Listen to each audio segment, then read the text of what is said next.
Umakyat na sa mahigit 200 ang bilang ng mga binabahang barangay sa Pampanga.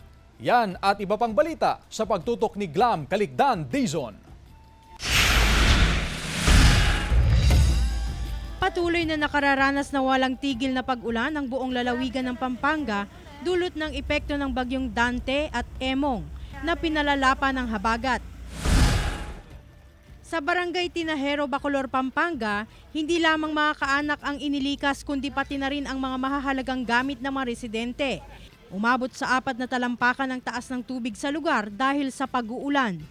Ayon sa Pampanga PDRRMO, as of July 23, 11 a.m., umabot na sa 301 pamilya o katumbas ng 945 individual ang nailikas sa Bacolor at kasalukuyang nananatili sa mga evacuation center. Isa ito sa mga bayan na may pinakamaraming evacuee sa buong lalawigan. Sa lungsod ng San Fernando, binahari ng ilang pangunahing kalsada, kabilang ang B. Mendoza Street sa Barangay Santo Rosario na hindi na madaanan dahil sa taas ng baha rito. Sa bayan naman ng Sasmuan, lubog din sa tubig ang ilang kabahayan. Sa bayan ng Candaba, maaga nang inilikas ang mga residenteng nakatira malapit sa Pampanga River sa mga barangay ng Buwas at Gulap. Ilang barangay naman sa Guagua, Pampanga ang lubog sa baha dulot ng pag-uulan. Nakuhanan ni Yus Cooper Mar Lacerna Morales ang abot tuhod na baha sa Gulango sa Guagua, Pampanga, bandang 2:00 ng hapon ngayong Miyerkules.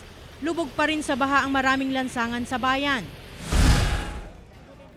Sa huling tala ng Pampanga PDRRMO as of 11 a.m. ngayong araw, umabot na sa 223 barangay mula sa 18 LGUs ang apektado ng pagbaha, habang tinatayang 160,891 na pamilya o katumbas ng 527,648 na katao ang naapektuhan sa buong lalawigan.